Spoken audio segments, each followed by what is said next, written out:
தமிழ்நாட்டில் தற்போது ஈரோடு, வேலூர், கடலூர், திருச்சிராப்பள்ளி, தூத்துக்குடி, திருநெல்வேலி, திண்டுக்கல், தாம்பரம், நாகர்கோவில், காரைக்குடி, ராஜபாளையம் மற்றும் புதுக்கோட்டை ஆகிய 12 மாநகராட்சிகள் மற்றும் நகராட்சிகளில் சோதனை அடிப்படையில் 24 மணி நேரமும் தடையற்ற குடிநீர் வழங்கல் திட்டப்பணிகள் பல்வேறு நிலைகளில் செயல்படுத்தப்பட்டு வருகின்றன.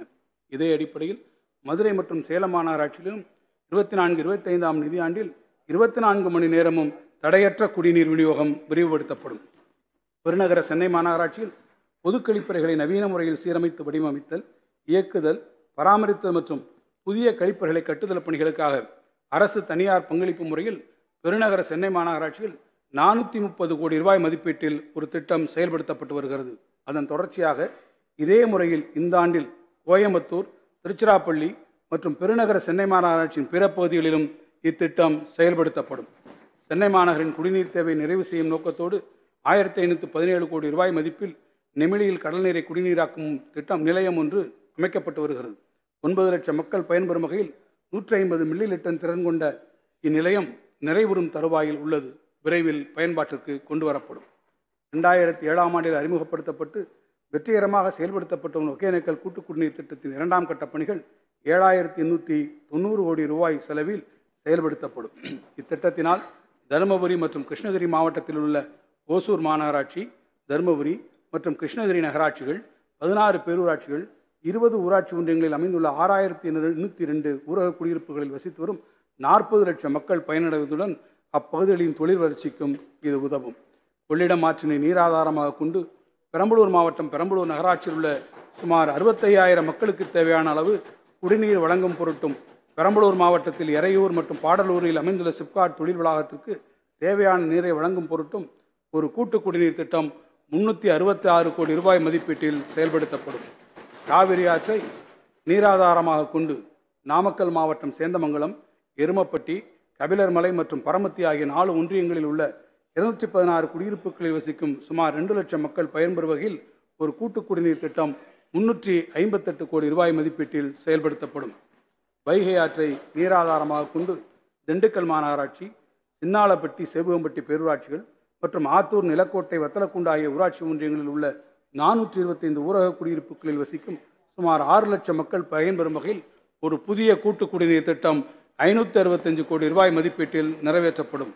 இந்த வரவு செலவு திட்ட மதிப்பீடுகளில் நகராட்சி நிர்வாகம் மற்றும் குடிநீர் வழங்கல் துறைக்கு 25,858 கோடி ரூபாய் ஒதுக்கீடு செய்யப்பட்டுள்ளது.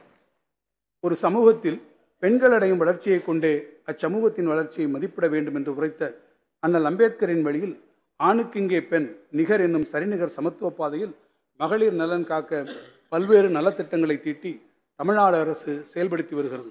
நாட்டிற்கே முன்னோடியாக பெண்களுக்கு சொத்துரிமை வழங்கி கல்வியிலும் வேலைவாய்ப்பிலும் உள்ளாட்சி அமைப்புகளிலும் தனி இடஒதுக்கீடு அளித்தது முதல் அவர்களுக்கு விடியல் பயண திட்டம் வரை புதுமையான பல திட்டங்கள் தமிழ்நாட்டில் அறிமுகப்படுத்தப்பட்டன. அந்த வரிசையில் சொன்னதை செய்வோம், செய்வதை சொல்வோம் என்ற இலக்கின்படி செயல்பட்டு அறிவிக்கப்பட்ட கலைஞர் மகளிர் உரிமை தொகை திட்டத்தின் மூலம் 1,15,00,000 குடும்பத் தலைவர்களுக்கு ஒவ்வொரு மாதமும் 1000 ரூபாய்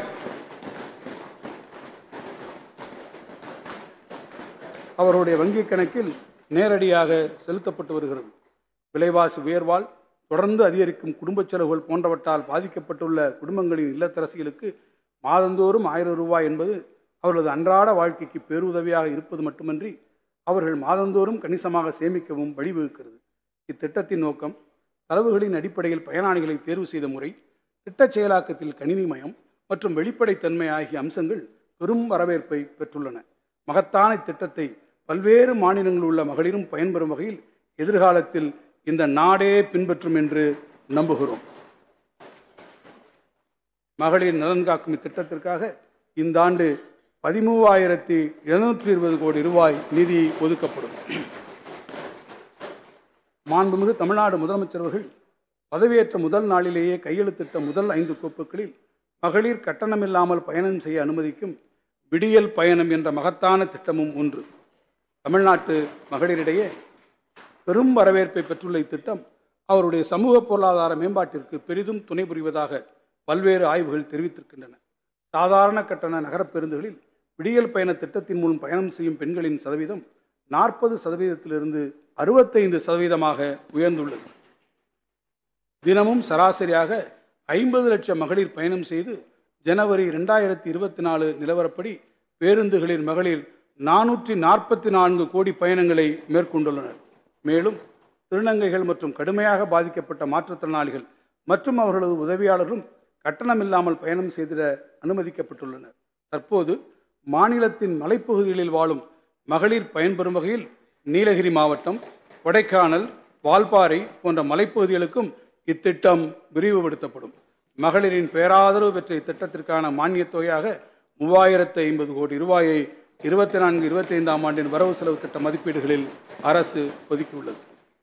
காலத்திற்கேற்ப அரசு நலத்திட்டங்களின் நோக்கத்தையும் செயல் வடிவத்தையும் மாற்றி தகவமைத்துக் கொள்வது முதிர்ச்சியடைந்த ஒரு அரசின் செயல்பாடாகும். அந்த வகையில் ஏழை குடும்பங்களை சார்ந்த மாணவியர் உயர்கல்வி பயில்வதை உறுதி செய்யும் வகையில் அறிமுகப்படுத்தப்பட்ட மூவலூர் ராமாமிர்தம் அம்மையார் புதுமை பெண் திட்டத்தில் 2,73,000 மாணவிகள் மாதந்தோறும் ரூபாய் 1000 பெற்று பயனடைந்து வருகின்றனர். இத்திட்டம் அறிமுகப்படுத்தப்பட்ட பின்னர் உயர்கல்வியில் முதலாண்டு சேரும் மாணவிகளின் எண்ணிக்கை நடப்பு ஆண்டில் 34% அதிகரித்து கூடுதலாக 34,460 மாணவியர் கல்லூரிகளில் சேர்ந்துள்ளனர் என்பதை பெருமையுடன் இந்த மாமன்றத்திற்கு தெரிவிக்க விரும்புகிறேன். இத்தகைய சிறப்புகளை கொண்ட இந்த புதுமை பெண் திட்டம் வரும் கல்வியாண்டு முதல் அரசு உதவி பெறும் பள்ளிகளில் தமிழ் வழியில் பயிலும் மாணவிகளும் பயன்பெறும் வகையில் விரிவுபடுத்தப்படும்.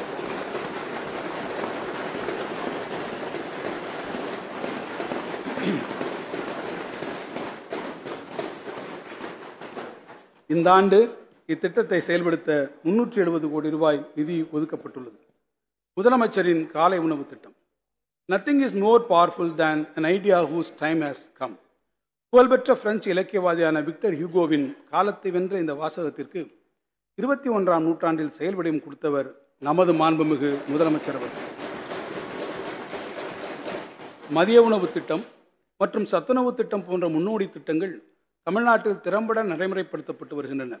இருப்பினும் பல குழந்தைகள் காலை உணவு அருந்தாமல் பள்ளிக்கு வருவதால் அவரிடம் கவனச்சிதறல் தென்படுவதையும் ஊட்டச்சத்து குறைபாட்டினால் குழந்தைகளின் நலன் பாதிக்கப்படுவதையும் எடுத்து கூறி கல்வியாளர்கள் மற்றும் ஊட்டச்சத்து நிபுணர்கள் பலரும் காலை உணவு திட்டத்தை அறிமுகப்படுத்த வேண்டுமென கடந்த பல ஆண்டுகளாகவே கோரிக்கைகளை முன்வைத்து வந்தனர். எனினும் காலம் மாண்புமிகு நமது முதலமைச்சர் அவர்களின் வருகைக்காக காத்திருந்தது.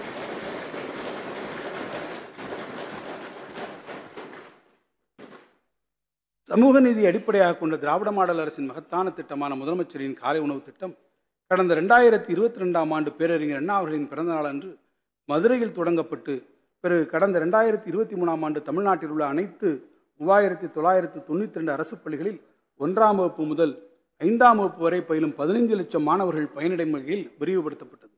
இத்திட்டம் செயல்படுத்தப்பட்ட பின்னர் மாணவர்களின் வருகை உயர்ந்துள்ளதோடு அவர்களின் ஊட்டச்சத்தும் கற்றல் திறனும் மேம்பட்டுள்ளது என ஆய்வுகள் தெரிவித்துள்ளன. பள்ளி கல்வியை மேலும் பரவலாக்கவும் கற்றலை இனிமையாக்கவும் எல்லா குழந்தைகளும் பசியின்றி கல்வி அறிவு பெற்றிடவும் எந்த தியாகத்தையும் செய்திடுவோம் என்று அறிவித்த மாண்புமிகு முதலமைச்சர்களின் உன்னத நோக்கத்தினை மேலும் முழுமையாக செயல்படுத்திட தமிழ்நாட்டின் ஊரகப் பகுதிகளில் இயங்கி வரும் அரசு உதவி பெறும் பள்ளிகளில் 1ஆம் வகுப்பு முதல் 5ஆம் வகுப்பு வரை பயிலும் மேலும் சுமார் 2,50,000 மாணவர்கள் பயனிடும் வகையில் வரும் கல்வியாண்டு முதல் இத்திட்டம் விரிவுபடுத்தப்படும். இத்திட்டத்தை செயல்படுத்துவதற்காக வரும் நிதியாண்டில் 600 கோடி ரூபாய் நிதி ஒதுக்கீடு செய்யப்பட்டுள்ளது. தமிழ்நாட்டில் கடுமையான ஊட்டச்சத்து குறைபாடுள்ள குழந்தைகளின் ஊட்டச்சத்து நிலையை மேம்படுத்தும் பொருட்டு ஊட்டச்சத்தை உறுதி செய்கின்ற திட்டம் வெற்றிகரமாக செயல்படுத்தப்பட்டு அதன் விளைவாக ஊட்டச்சத்து குறைபாடுள்ள 6 மாதத்துக்கு உட்பட்ட குழந்தைகளில் 74% குழந்தைகள் இயல்பு நிலைக்கு முன்னேறியுள்ளனர். இன்னும் கடுமையான ஊட்டச்சத்து குறைபாடு உள்ளவர்களாக கண்டறியப்படும் 6 மாதத்திற்கு உட்பட்ட அனைத்து குழந்தைகளின் தாய்மார்களுக்கும் ஊட்டச்சத்து பெட்டகம் வழங்கப்படும். மேலும் குழந்தைகள் மையங்களில் அடிப்படை வசதிகளை உறுதி செய்திடும் வகையில் வரும் நிதியாண்டில் சுமார் 70 கோடி ரூபாய் செலவில் வாடகை கட்டடங்களில் இயங்கி வரும் 500 குழந்தைகள் மையங்களுக்கு புதிய கட்டடங்கள் கட்டப்படும். ஒருங்கிணைந்த குழந்தைகள் மேம்பாட்டு திட்டத்திற்காக வரும் நிதியாண்டில் 3123 கோடி ரூபாய் ஒதுக்கப்படும். 1989ஆம் ஆண்டு தருமபுரி மாவட்டத்தில் தொலைநோக்குடன் விதைக்கப்பட்ட சுய உதவிக்குழு திட்டம் இன்று நாடெங்கும் கோடிக்கணக்கான மகளிரின் வாழ்க்கையில் ஒளியேற்றும் இயக்கமாக உருவெடுத்துள்ளது. மகளிரிடையே சேமிப்பு பழக்கத்தை ஊக்குவிக்கவும் அவர்களை தொழில் முனைவோர்களாக மாற்றி சமூகத்தில் பெண்களுக்கு உரிய பங்கினை வழங்கிடும் நோக்கில் அவர்களின் வளர்ச்சிக்கும் திறன் மேம்பாட்டிற்கும் தேவையான நடவடிக்கைகளை இந்த அரசு தொடர்ந்து எடுத்து வருகிறது. இதுவரை சுய உதவிக்குழு இயக்கத்தில் இணைந்திடாத மகளிர் மற்றும் விளிம்பு நிலை வாழ் குடும்ப உறுப்பினர்களை கொண்டு 10,000 புதிய சுய உதவிக்குழுக்கள் வரும் நிதியாண்டில் உருவாக்கப்படும். மேலும் வரும் நிதியாண்டில் 35,000 கோடி ரூபாய் அளவிற்கு வங்கிக் கடன் வழங்க இலக்கு நிர்ணயிக்கப்பட்டிருக்கிறது. தமிழ்நாட்டின் உத்தரவிதிக்கும் திட்டங்களில் ஒன்றான தோழி பணிபுரியும் மகளிர் விடுதிகள் தாம்பரம், திருச்சிராப்பள்ளி, கூடுவாஞ்சேரி உள்ளிட்ட 10 இடங்களில் 1145 மகளிர் பயன்பெறும் வகையில் 35 கோடி ரூபாயில் அனைத்து நவீன வசதிகளுடன் வெற்றிகரமாக செயல்பட்டு வருகின்றன. சென்னை, திருவண்ணாமலை, ஓசூர் ஆகிய நகரங்களில் 432 பெண்கள் பயன்பெறும் வகையில் 36 கோடி ரூபாய் மதிப்பீட்டில் 3 புதிய தோழி விடுதிகள் கட்டப்பட்டு வருகின்றன. இதைத் தொடர்ந்து வரும் நிதியாண்டில் சென்னை, கோயம்புத்தூர், மதுரை ஆகிய முக்கிய நகரங்களில் 345 மகளிர் பயன்பெறும் வகையில் 26 கோடி ரூபாய் மதிப்பீட்டில் 3 புதிய தோழி விடுதிகள் கட்டப்படும். 3ஆம் பால் இனத்தவரின் நல்வாழ்வுக்கென பல்வேறு புதுமையான திட்டங்களை நாட்டிலேயே முன்னோடியாக தமிழ்நாடு வெற்றிகரமாக நடைமுறைப்படுத்தி வருகிறது. 3ஆம் பாலினத்தவரின் சமூக பொருளாதார மேம்பாட்டினை உறுதி செய்து வாழ்க்கையில் வெற்றி பெற அவர்கள் உயர்கல்வி கற்பது மிகவும் இன்றியமையாதது ஆகும். எனினும் தற்போது மிக குறைந்த எண்ணிக்கையிலான 3ஆம் பாலினத்தவர் அவர்கள் மட்டுமே தமிழ்நாட்டில் உயர்கல்வி பயின்று வருகின்றனர். எனவே உயர்கல்வியை தொடர விரும்பும் 3ஆம் பாலினத்தவரின் கல்வி கட்டணம், விடுதி கட்டணம் உள்ளிட்ட அனைத்து கல்வி செலவுகளையும் அரசே ஏற்கும். திருநங்கைகள் நல வாரியம் மூலம் நடைமுறைப்படுத்தப்பட்ட இருக்கும் இத்திட்டத்திற்காக இந்த ஆண்டு 2 கோடி ரூபாய் கூடுதலாக அரசால் வழங்கப்படும். அரசு கூர்நோக்கு இல்லங்கள், சிறப்பு இல்லங்கள் மற்றும் பாதுகாப்பு இல்லங்கள் ஆகியவற்றை திறம்பட செயல்படுத்தவும் அதன் நிர்வாகத்தை மேம்படுத்தவும் உரிய ஆலோசனைகள் வழங்கிட அமைக்கப்பட்ட மேனாள் நீதியரசர் திரு கே. சந்துரு அவர்கள் தலைமையிலான ஒருநபர் குழுவின் பரிந்துரைகளின் அடிப்படையில் இத்துறையில் உரிய சீர்திருத்தங்களை மேற்கொள்வது என இந்த அரசு முடிவு செய்துள்ளது. இதுவரை சமூக பாதுகாப்புத்துறை என்ற பெயரில் இயங்கி வந்த இந்த துறை இனி குழந்தைகள் நலன் மற்றும் சிறப்பு சேவைகள் துறை என்ற பெயர் மாற்றம் செய்யப்படும். மேலும் தலைமை பாதுகாப்பு அலுவலர் உள்ளிட்ட புதிய பணியிடங்கள் ஏற்படுத்தப்பட்டு துறையின் மனிதவள மேலாண்மை உறுதி செய்யப்படும். மேலும் முதற்கட்டமாக கோயம்புத்தூரில் குழந்தைகளுக்கான திறன் பயிற்சி கூடம், ஆலோசனை அறைகள், நூலகம், குடும்ப பார்வையாளர்கள் அறை, மருத்துவ பரிசோதனை அறை, பூங்கா மற்றும் விளையாட்டு மைதானம் ஆகிய வசதிகளுடன் கூடிய ஒரு மாதிரி இல்லம் பூஞ்சோலை என்ற பெயரில் அமைக்கப்படும். இந்த வரவு செலவு திட்ட மதிப்பீடுகளில் சமூக நலம் மற்றும் மகளிர் உரிமைத்துறைக்கு 7,830 கோடி ரூபாய் ஒதுக்கீடு செய்யப்பட்டுள்ளது. கல்வி மட்டுமே சமத்துவம் வளரச் செய்யும் மிகப்பெரிய ஆயுதம் என்றார் முத்தமிழறிஞர் கலைஞர். கல்வி முன்னேற்றத்தை அடிப்படை நோக்கமாக கொண்டு தமிழ்நாட்டின் கல்வி வளர்ச்சிக்கு பெரும் பங்காற்றியவரும் தலைசிறந்த கல்வியாளருமான பேராசிரியர் அன்பழகன் அவர்களின் நூற்றாண்டினை முன்னிட்டு பள்ளிக்கல்வி வளர்ச்சிக்கென 7,500 கோடி ரூபாய் மதிப்பீட்டில் பேராசிரியர் அன்பழகனார் பள்ளி மேம்பாட்டு திட்டம் என்ற மாபெரும் திட்டத்தை 5 ஆண்டுகளில் செயல்படுத்த இந்த அரசால் அறிவிக்கப்பட்டு 2,497 கோடி ரூபாய் மதிப்பீட்டில் பணிகள் நடைபெற்று வருகின்றன. இந்நிதியாண்டிலும் 1000 கோடி ரூபாய் மதிப்பீட்டில் பள்ளி கட்டமைப்பு வசதிகள் மேற்கொள்ளப்படும். அரசு பள்ளி மாணவர்களை சாதனையாளர்களாக மற்றும் உயர்ந்த நோக்கத்தோடு அமைக்கப்பட்ட உண்டு உறைவிட மாதிரி பள்ளிகள் சிறப்பாக செயல்பட்டு வருகின்றன. அவற்றில் படிக்கும் ஒவ்வொரு மாணவரும் நாட்டின் முதன்மையான உயர்கல்வி நிறுவனங்களில் சேர்க்கை பெற முடியும் என்ற நிலை உருவாகியுள்ளது. கடந்த 3 ஆண்டுகளில் 38 மாதிரி பள்ளிகள் 352 கோடி ரூபாய் செலவில் அமைக்கப்பட்டுள்ளன. இவை தவிர பல்வேறு மாவட்டங்களில் உள்ள 28 பள்ளிகள் தகைசால் பள்ளிகளாக 100 கோடி ரூபாய் செலவில் தரம் உயர்த்தப்பட்டுள்ளன. நவீன தொழில்நுட்பத்தை மாணவர்களுக்கு அறிமுகப்படுத்தவும், பொருத்தமான கற்றல் கற்பித்தல் சூழலை உருவாக்கவும் அனைத்து அரசு நடுநிலைப் பள்ளிகளில் 525 கோடி ரூபாய் செலவில் 8,209 உயர் தொழில்நுட்ப ஆய்வகங்கள் ஹைடெக் லேப் மற்றும் 435 கோடி ரூபாய் செலவில் 22,931 தொடக்கப் பள்ளிகளில் திறன்மிகு வகுப்பறைகள் ஸ்மார்ட் கிளாஸ் ரூம்ஸ் அமைப்பதற்கான பணிகள் தொடங்கப்பட உள்ளன. மேலும் வரும் நிதியாண்டில் 15,000 திறன்மிகு வகுப்பறைகள் 300 கோடி ரூபாய் மதிப்பீட்டில் உருவாக்கப்படும். கோவிட் பெருந்தொற்று காலத்தில் இல்லத்தில் முடங்கி கிடந்தவை குழந்தைகள் மட்டுமல்ல, அவர்களது கல்வி கனவும் தான். அதனை மீட்டு அவரிடம் ஏற்பட்ட கற்றல் இடைவெளியை போக்கவும், கற்றல் இழப்பை ஈடு செய்யவும், இடைநின்ற குழந்தைகளை மீண்டும் பள்ளிகளில் சேர்க்கவும் மாண்புமிகு முதலமைச்சர் அவர்களால் இல்லம் தேடி கல்வி திட்டம் தொடங்கி வைக்கப்பட்டது. மாநிலம் முழுவதும் அனைத்து குடியிருப்பு பகுதிகளிலும் தன்னார்வலர்கள் மூலம் செயல்படுத்தப்பட்டு வரும் இத்திட்டம் குழந்தைகளிடம் ஏற்பட்ட கற்றல் இழப்பை மீட்டெடுத்ததில் மிக பெரும் பங்காற்றியுள்ளது. வரும் கல்வியாண்டு முதல் இத்திட்டத்தின் 2ஆம் கட்டத்தை தேர்ந்தெடுக்கப்பட்ட பகுதிகளில் செயல்படுத்திட 100 கோடி ரூபாய் நிதி ஒதுக்கப்பட்டுள்ளது. வாசிப்பை நேசிக்கும் மக்கள் இயக்கம் ஒன்றை உருவாக்கிடும் உயரிய நோக்கில் சென்னை புத்தக கண்காட்சியை போன்று தமிழகத்தின் அனைத்து மாவட்டங்களிலும் 2022-23 ஆண்டு முதல் 13 கோடி ரூபாய் அரசு நிதி உதவியுடன் புத்தக கண்காட்சிகள் நடத்தப்பட்டு வருகின்றன. கடந்த ஆண்டில் 37 மாவட்டங்களில் நடைபெற்ற புத்தக கண்காட்சிகளில் சுமார் 55 லட்சம் புத்தக ஆர்வலர் கலந்து கொண்டு பயனடைந்துள்ளனர். மேலும் இக்கண்காட்சிகளின் வாயிலாக சுமார் 50 கோடி ரூபாய் மதிப்பிலான புத்தகங்கள் விற்பனை செய்யப்பட்டுள்ளன. இளைஞர்கள் அறிவுசார் தளத்தில் உயர்ந்திட நூலகங்கள் முதன்மை களமாக உள்ளன. குழந்தைகள், வளரிளம் பருவத்தினர் மற்றும் இளைஞர்களை ஈர்க்கும் வகையில் பொது நூலகங்களில் கட்டமைப்பு வசதிகள் மேம்படுத்திட்ட 213 கோடி ரூபாய் மதிப்பீட்டில் சிறப்பு திட்டம் ஒன்று செயல்படுத்தப்படும். இந்த வரவு செலவு திட்ட மதிப்பீடுகளில் பள்ளி கல்வித்துறைக்கு 44,042 கோடி ரூபாய் ஒதுக்கீடு செய்யப்பட்டுள்ளது. நாட்டிலேயே உயர்கல்வி சேர்க்கை வீதம் அதிகமாக உள்ள மாநிலமாக தமிழ்நாடு தொடர்ந்து திகழ்ந்து வருகிறது. அந்த சாதனை அளவை தக்க வைத்திடவும் கல்லூரி மாணவர்களுக்கு தரமான உயர்கல்வியினை தொடர்ந்து வழங்கிடவும் இந்த அரசு பல முன்முயற்சிகளை எடுத்து வருகிறது. பெருந்தலைவர் காமராஜர் கல்லூரி மேம்பாட்டு திட்டத்தின் கீழ் அரசு கல்லூரிகளின் கட்டடங்கள் மேம்படுத்தப்பட்டு வருகின்றன. வரும் நிதியாண்டில் அரசு பொறியியல், கலை அறிவியல் மற்றும் பல வகை தொழில்நுட்ப கல்லூரிகளில் கட்டமைப்பு பணிகள் 200 கோடி ரூபாய் செலவில் செயல்படுத்தப்படும். மேலும் ஒருங்கிணைந்த கற்றல் மேலாண்மை அமைப்புடன் பொறியியல், பல வகை தொழில்நுட்பம், கலை, அறிவியல் கல்லூரி உட்பட 236 அரசு கல்வி நிறுவனங்களுக்கு கணினி மற்றும் இதர அறிவியல் கருவிகள் 173 கோடி ரூபாய் செலவில் வழங்கப்படும். 45 அரசு பல வகை தொழில்நுட்ப கல்லூரிகளை பாலிடெக்னிக் தொழில்துறை 4.0 தரத்திற்கு உயர்த்திட 3014 கோடி ரூபாய் மதிப்பீட்டில் புதிய திட்டம் செயல்படுத்தப்படும். கடந்த 2021-22 ஆண்டு பொறியியல், வேளாண்மை உள்ளிட்ட தொழில் படிப்புகளில் அரசு பள்ளி மாணவர்களுக்கு 7.5% உள்ஒதுக்கீடு அறிமுகப்படுத்தப்பட்டது. மேலும் அந்த மாணவர்களுக்கான கல்வி கட்டணம், விடுதி கட்டணம், போக்குவரத்து கட்டணம் என அவர்களின் மொத்த கல்வி செலவையும் முழுமையாக அரசே ஏற்றுக்கொள்கிறது. இத்திட்டத்தின் கீழ் பல்வேறு தொழில் படிப்புகள் தற்போது படித்து வரும் 28,749 மாணவர்களின் கல்வி கட்டணத்தையும் அரசே ஏற்பதாக வரும் நிதியாண்டில் 511 கோடி ரூபாய் செலவிடப்படும். பன்முகத்திறனுடன் கூடிய தொழிற்சூழல், தொழில் முனைவோரின் உற்சாகம், தலைசிறந்த கல்வி நிறுவனங்கள், இனிய விருந்தோம்பல் என பல்வேறு சிறப்புகளை கொண்ட கோயம்புத்தூர் மாநகரம் நாட்டிலேயே மிக வேகமாக வளர்ந்து வரும் நகரங்களில் ஒன்றாகும். கோவை வாழ் பொதுமக்களிடையே, குறிப்பாக இளைய தலைமுறையினரின் அறிவுத்தாகத்தை மேலும் தூண்டும் விதமாக ஒரு மாபெரும் நூலகம் மற்றும் அறிவியல் மையம் முத்தமிழறிஞர் கலைஞர் பெயரால் கோயம்புத்தூரில் அமைக்கப்படும்.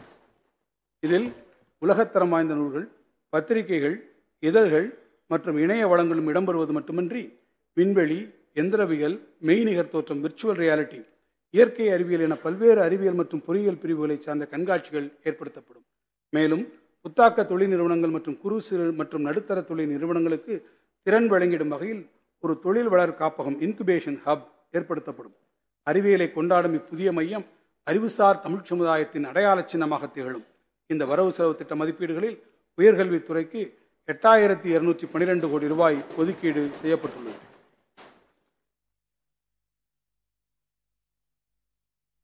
உலகை வெல்லும் இளைய தமிழகத்தை படைக்கும் உயரிய நோக்கத்தோடு நான் முதல்வன் திட்டத்தினை மாண்புமிகு முதலமைச்சர் அவர்கள் தொடங்கி வைத்தார். தனிச்சிறப்பு மிக்க இத்திட்டத்தில் இதுவரை சுமார் 28 லட்சம் மாணவர்கள் பயிற்சி பெற்றுள்ளனர். 18,000 பொறியியல் கல்லூரி ஆசிரியர்களுக்கும் 20,000 கலை மற்றும் அறிவியல் கல்லூரி ஆசிரியர்களுக்கும் உரிய பயிற்சிகள் வழங்கப்பட்டுள்ளன. கடந்த ஆண்டு பயிற்சி பெற்ற மாணவர்களில் 1.19 லட்சம் மாணவர்கள் வேலைவாய்ப்பினை பெற்றுள்ளார்கள் என்பது குறிப்பிடத்தக்கது. தமிழ்நாட்டில் பரவலாக கல்லூரிகளில் திறன் பயிற்சி கட்டமைப்பை உருவாக்குவது மிகவும் அவசியமாகிறது. அந்த வகையில் இந்த ஆண்டு அரசு மற்றும் அரசு உதவி பெறும் 100 பொறியியல் மற்றும் கலை அறிவியல் கல்லூரிகளில் 200 கோடி ரூபாய் மதிப்பீட்டில் புதிய திறன் பயிற்சி கட்டமைப்புகள், ஸ்கில் லேப்ஸ் உருவாக்கப்படும். ஒன்றிய குடிமைப்பணி தேர்வுகளில் தமிழ்நாட்டிலிருந்து தேர்ச்சி பெறுபவர்களின் எண்ணிக்கை அதிகரித்திட ஒவ்வொரு ஆண்டும் தேர்ந்தெடுக்கப்பட்ட 1000 மாணவர்களுக்கு அவர்கள் முதல்நிலை தேர்வுக்கு தயாராக மாதந்தோறும் 7,500 ரூபாய் மற்றும் முதல்நிலை தேர்வில் தேர்ச்சி பெறுவதற்கு 25,000 ரூபாய் ஊக்கத்தொகையாக வழங்கப்படுகிறது. இத்திட்டம் 10 கோடி ரூபாய் நிதி ஒதுக்கீட்டில் கடந்த ஆண்டு முதல் நடைமுறைப்படுத்தப்பட்டு வருகிறது. அதனைத் தொடர்ந்து தற்போது ஒன்றிய பணியாளர் தேர்வாணையம் ரயில்வே மற்றும் வங்கிப்பணி தேர்வுகளில் தமிழ்நாட்டு இளைஞர்கள் அதிகம் வெற்றி பெற வேண்டிய நோக்கத்தோடு தேர்ந்தெடுக்கப்பட்ட 1000 மாணவர்களுக்கு சென்னை, கோவை, மதுரை மண்டலங்களில் உண்டு உறைவிட வசதியோடு கூடிய தரமான 6 மாத கால பயிற்சி வழங்கிட 6 கோடி ரூபாய் இந்த ஆண்டு நிதி ஒதுக்கீடு செய்யப்படும். அரசு பள்ளி மாணவர்களை சாதனையாளர்களாக உருவாக்கிடும் பொருட்டு அரசு பல முன்னோடி திட்டங்களை செயல்படுத்தி வருகிறது. அந்த வரிசையில் அரசு பள்ளி மாணவர்கள் தங்களது பட்ட மேற்படிப்பு மற்றும் ஆராய்ச்சி படிப்புகளை வெளிநாடுகளில் உள்ள புகழ்பெற்ற பல்கலைக்கழகங்களில் பயின்றிட உதவித்தொகை அளித்து உதவும் வகையில் ஒரு புதிய திட்டம் வரும் ஆண்டு அறிமுகப்படுத்தப்படும். உயர்கல்வியில் பெண்களின் சேர்க்கையை அதிகரிக்கும் நோக்கத்துடன் அறிமுகப்படுத்தப்பட்ட மூவலூர் ராமாமிர்தம் அம்மையார் புதுமை பெண் திட்டம் பெண்களின் உயர்கல்வியில் பெரும் முன்னேற்றத்தை ஏற்படுத்தியுள்ளது. அதேபோல் அரசு பள்ளிகளில் பயின்ற ஏழை எளிய மாணவர்களை சாதனையாளர்களாக உருவாக்கிடவும் அரசு பள்ளி மாணவரின் உயர்கல்வியை சேர்க்கையை உயர்த்திடவும் தமிழ் புதல்வன் எனும் மாபெரும் திட்டம் வரும் நிதியாண்டிலிருந்து அறிமுகப்படுத்தப்படும்.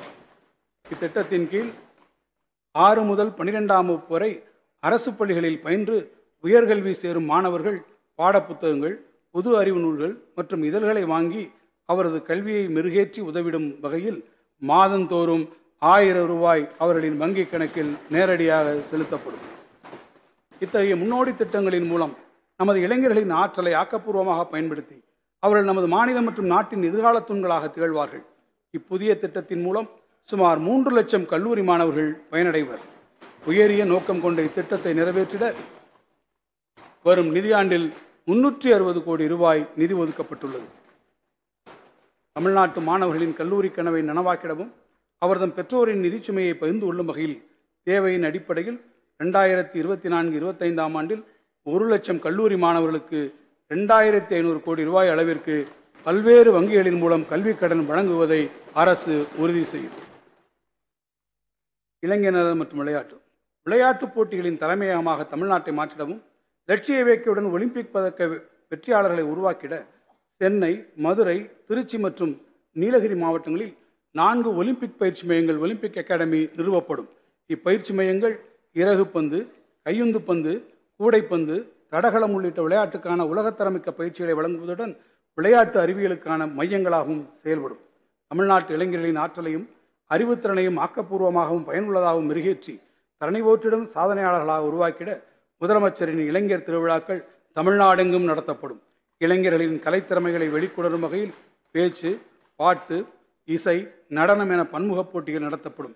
மேலும் கிரிக்கெட், கையுந்து பந்து, கால்பந்து, இறகுப்பந்து, சிலம்பம் என 33 விளையாட்டுகள் மற்றும் உடற்பயிற்சிக்கான கருவிகள் அடங்கிய கலைஞர் விளையாட்டு தொகுப்புகள் தமிழ்நாட்டில் உள்ள அனைத்து ஊராட்சிகளிலும் வழங்கப்படும். அனைவரையும் உள்ளடக்கிய வளர்ச்சியே தமிழ்நாடு அரசின் தாரக மந்திரம். இம்முயற்சிகளின் ஒரு பகுதியாக மாற்றுத்திறன் படைத்த விளையாட்டு வீரர் வீராங்கனைகளின் பேரா அத்லெட்டிக்ஸ் திறமைகளை மேம்படுத்திட நாட்டிலேயே முதன்முறையாக மாற்றுத்திறனாளிகளுக்கான 6 விளையாட்டு மையங்கள் அமைக்கப்பட்டு வருகின்றன. இதில் மாற்றுத்திறனாளிகளின் விளையாட்டுத் திறனை வளர்க்கும் நோக்கோடு அவர்கள் விளையாடுவதற்கேற்ற சிறப்பு இறகுப்பந்து, கையுந்து பந்து, வாழ்வீச்சு உள்ளிட்ட ஆடுகளங்கள் அமைக்கப்பட்டு வருகின்றன. கடல்சார் நீர் விளையாட்டுகளில் இளைஞர்களின் ஆர்வத்தை ஈர்த்திடவும் நீர் விளையாட்டு போட்டிகளுக்கான உலகத்தரம் வாய்ந்த கட்டமைப்பை ஏற்படுத்திடவும் இந்தியாவில் முதன்முறையாக தமிழ்நாடு ஒலிம்பிக் நீர் விளையாட்டு academy, Tamil Nadu Olympic water sports academy Ramanathapuram மாவட்டத்தில் பிறப்பன் வலசையில் அமைக்கப்படும். இந்த வரவு செலவு திட்ட மதிப்பீடுகளில் இளைஞர் நலன் மற்றும் விளையாட்டு மேம்பாட்டுத்துறைக்கு 440 கோடி ரூபாய் ஒதுக்கீடு செய்யப்பட்டுள்ளது. நல்ல தரமான வேலை வாய்ப்புகளை இளைஞர்கள் பெற்றிடும் வகையில் அவர்களின் திறனை உயர்த்திட இந்த அரசு உறுதி கொண்டுள்ளது. 71 அரசு தொழிற்பயிற்சி நிறுவனங்களை தொழில் 4.0 தரநிலைக்கு உயர்த்தி 2877 கோடி ரூபாய் மதிப்பீட்டில் உயர்திறன் மையங்கள் அமைக்கப்பட்டுள்ளன.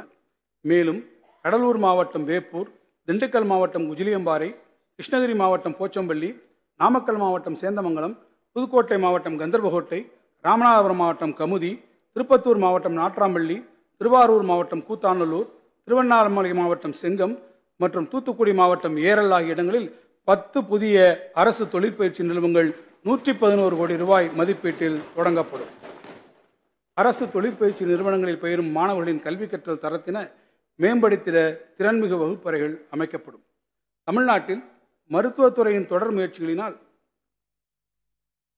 2030ஆம் ஆண்டுக்குள் அடைய வேண்டிய கர்ப்பிணி தாய்மார்கள் மற்றும் குழந்தைகள் நலம் தொடர்பான நிலைத்த வளர்ச்சி இலக்குகளை சஸ்டைனபிள் டெவலப்மெண்ட் கோல்ஸ் நமது மாநிலம் ஏற்கனவே எட்டியுள்ளது. இந்நிலையில் தமிழ்நாட்டில் தொற்றா நோய்களின் பரவல் அதிகரித்து வருவதை கருத்தில் கொண்டு தொற்றா நோய் உண்டாக்குவதற்கு முக்கிய காரணிகளாக விளங்கும் உயர் இரத்த அழுத்தம், சர்க்கரை நோய் போன்றவற்றை கட்டுப்படுத்துவது மிகவும் அவசியம். இந்த நோக்கத்தோடு மக்களை தேடி மருத்துவம் எனும் ஒரு மகத்தான திட்டத்தினை தமிழ்நாடு அரசு செயல்படுத்தி வருகிறது.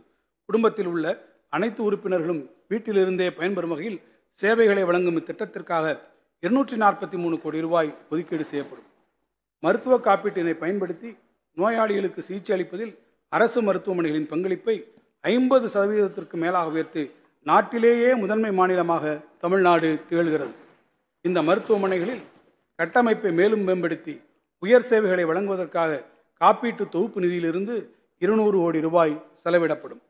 விலை மதிப்பற்ற மனித உயிர்களை காத்து 2 லட்சம் நபர்களுக்கு மேல் பயன்பெற்றுள்ள நாட்டிலேயே முன்னோடியான இன்னுயிர் காப்போம் நம்மை காக்கும் 48 திட்டத்தை மேலும் மேம்படுத்திட இந்த அரசு முனைந்துள்ளது. சிகிச்சை செலவுகளை கருத்தில் கொண்டு இத்திட்டத்தின் கீழ் விபத்து நடந்த முதல் 48 மணி நேரத்தில் வழங்கப்படும் இலவச சிகிச்சைக்கான உச்சவரம்பு தொகை 1 லட்சம் ரூபாயிலிருந்து 2 லட்சம் ரூபாயாக உயர்த்தப்படும். மாநிலம் முழுவதிலும் உள்ள தீவிர சிகிச்சை பிரிவுகள் மற்றும் நோய் கண்டறிதல் சேவைகளுக்கான கட்டமைப்பு வசதிகள் வரும் நிதியாண்டில் மேலும் மேம்படுத்தப்படும். ராமநாதபுரம் மாவட்டம் ராமேஸ்வரம், அரியலூர் மாவட்டம் செந்துறை, காஞ்சிபுரம் மாவட்டம் திருப்பெரும்புதூர், ராணிப்பேட்டை மாவட்டம் அரக்கோணம் ஆகிய அரசு மருத்துவமனைகளிலும் தேனி மற்றும் சேலம் அரசு மருத்துவக் கல்லூரி மருத்துவமனைகளிலும் 50 படுக்கைகள் கொண்ட 6 தீவிர சிகிச்சை பிரிவுகள் 142 கோடி ரூபாய் மதிப்பீட்டில் கட்டப்படும். அதேபோல் ஈரோடு மாவட்டம் பெருந்துறை அரசு மருத்துவக் கல்லூரி மருத்துவமனையில் 40 கோடி ரூபாய் மதிப்பீட்டில் 100 படுக்கைகள் கொண்ட தீவிர சிகிச்சை பிரிவு கட்டப்படும். மேலும் 87 கோடி ரூபாயில் 25 வட்டம் மற்றும் வட்டம் சாரா மருத்துவமனைகளுக்கு கூடுதல் கட்டடங்கள் கட்டப்படும். சென்னையில் உள்ள தமிழ்நாடு அரசு பல் மருத்துவக் கல்லூரி மருத்துவமனையும் 64 கோடி ரூபாய் செலவில் மேம்படுத்தப்படும். புற்றுநோயால் பாதிக்கப்பட்டவர்களுக்கு உயர்தர சிகிச்சைகளை அளிப்பதோடு இந்நோயை ஆரம்ப நிலையிலேயே கண்டுபிடிப்பது புற்றுநோயால் ஏற்படும் உயிரிழப்புகளை குறைத்திட மிகவும் அவசியமாகும். இந்த வகையில் மாநிலத்தில் உள்ள பல்வேறு மருத்துவக் கல்லூரி மருத்துவமனைகளில் புற்றுநோய் சிகிச்சை துறைகளை இந்த அரசு மேம்படுத்தியுள்ளது. புற்றுநோய் பற்றிய விழிப்புணர்வை ஏற்படுத்துவது, நோய் வந்த பின் ஆரம்ப நிலையிலேயே அதனை கண்டறிவது, தகுந்த சிகிச்சை அளிப்பது மற்றும் புனர்வாழ்வு சேவைகள் அளிப்பது போன்ற பல்வேறு நோய் மேலாண்மை உத்திகளை கொண்டு ஒரு புதிய புற்றுநோய் மேலாண்மை இயக்கத்தை இந்த அரசு செயல்படுத்தும். அரசு அறிஞர் அண்ணா நினைவு புற்றுநோய் மருத்துவமனைக்கு தேவையான உயர்தர சிகிச்சைக்காக கூடுதல் உயர்நிலை புற்றுநோய் கருவிகள் வழங்கப்பட்டு அதை உயர்திறன் மையமாக சென்டர் ஆஃப் எக்ஸலன்ஸ் தரம் உயர்த்தப்படும். 25 அரசு மருத்துவமனைகளில் சிறப்பு போதைப் பழக்க மீட்பு மையங்களை நிறுவி மது மற்றும் போதைப் பொருள்களால் பாதிக்கப்பட்டோருக்கு தேவையான மனநல ஆலோசனை, மருத்துவ சிகிச்சை மற்றும் புனர்வாழ்வு சேவைகள் 20 கோடி ரூபாய் செலவில் வழங்கப்படும்.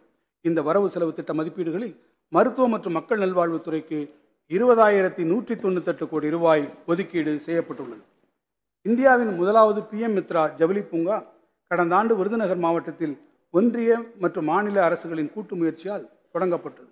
ஜவுளி மற்றும் ஆயத்த ஆடைகளுக்கான ஒருங்கிணைந்த மற்றும் மதிப்பூட்டப்பட்ட உற்பத்தி மையமாக திகழவிருக்கும் இப்பூங்காவை அமைக்கும் பணிகள் 1683 கோடி ரூபாய் மதிப்பில் வரும் நிதியாண்டில் மேற்கொள்ளப்படும்.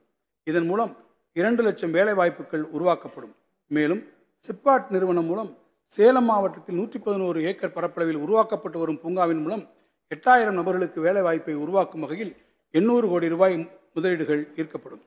தஞ்சை மண்டலத்தில் வேலை வாய்ப்புகளை உருவாக்கும் விதமாக தஞ்சாவூர் மாவட்டம் செங்கிப்பட்டி அருகில் 120 கோடி ரூபாய் மதிப்பீட்டில் 300 ஏக்கர் நிலப்பரப்பளவில் சிப்காட் நிறுவனம் ஒரு புதிய தொழில் பூங்காவை அமைக்கும். இந்த புதிய பூங்காவில் உணவுப் பொருள்கள் பதப்படுத்துதல், தோலல்லாத காலணிகள் உள்ளிட்ட சுற்றுச்சூழல் மாசு ஏற்படுத்தாத தொழில்கள் அமைக்க உரிய முயற்சிகள் எடுக்கப்படும். உடனடியாக தொழில் தொடங்கிட விரும்பும் அயல்நாட்டு முதலீட்டாளர்களின் தேவையை நிறைவு செய்யும் விதமாக ஆயத்த தொழிற்கூடங்களை பிளக் அண்ட் பிளே ஃபெசிலிட்டிஸ் உருவாக்குவதற்கான கொள்கையை சிப்காட் வரும் நிதியாண்டு முதல் செயல்படுத்தும்.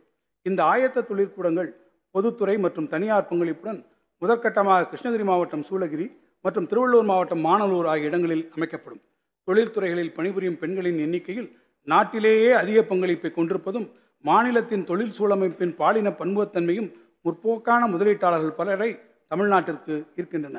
இதனை உணர்ந்து இவற்றை மேலும் உயர்த்திடவும் பெண்களுக்கு வேலைவாய்ப்புகளை அளிப்பதை மேலும் அதிகரிக்கவும் ஒரு சிறப்பு திட்டத்தை இந்த அரசு செயல்படுத்தும். தமிழ்நாட்டை சார்ந்த பெண்கள், மாற்றுத்திறனாளிகள், 3ஆம் பாலினத்தவர் போன்ற 500க்கும் மேற்பட்ட நபர்களுக்கு நேரடி வேலைவாய்ப்பு அளிக்கும் புதிய தொழில் நிறுவனங்களுக்கு அவர்களின் ஊதியத்தில் 10% ஊதிய மானியம் 2 ஆண்டுகளுக்கு வழங்கப்படும். பணிபுரியும் மகளிரின் மழலை குழந்தைகளின் நலன் காத்தும் உதவும் வகையில் அனைத்து சிப்காட் தொழில்பேட்டைகளிலும் பொதுத்துறை தனியார் பங்களிப்புடன் குழந்தைகள் காப்பகங்கள் தொடங்கப்படும்.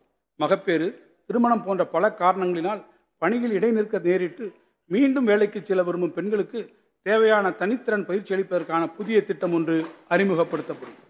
மாநிலத்தில் சமச்சீரான வளர்ச்சியை உறுதி செய்வதற்கு சமீபத்தில் சென்னையில் நடைபெற்ற உலக முதலீட்டாளர் மாநாடு ஒரு நல்ல வாய்ப்பாக அமைந்தது. 6.6 லட்சம் கோடி ரூபாய்க்கான புரிந்துணர்வு ஒப்பந்தங்கள் மேற்கொள்ளப்பட்டதில் தென் மாவட்டங்கள் 1.1 லட்சம் கோடிக்கான முதலீடுகளை ஈர்த்துள்ளன. சிறிய அளவிலான செயற்கைக்கோள்களை ஏவுவதற்கான விண்வெளி தளத்தை தூத்துக்குடி மாவட்டத்தில் இஸ்ரோ நிறுவனம் தற்போது உருவாக்கி வருகிறது. அதனை ஒட்டிய பகுதிகளில் வான்வெளி சார்ந்த தொழிற்சாலைகளை ஊக்குவிக்கும் விதமாக 2000 ஏக்கர் நிலப்பரப்பில் ஒரு புதிய விண்வெளி தொழில் மற்றும் உந்துசக்தி பூங்கா space industrial and propellant park TIDCO நிறுவனத்தால் அமைக்கப்படும். தமிழ்நாடு ஓர்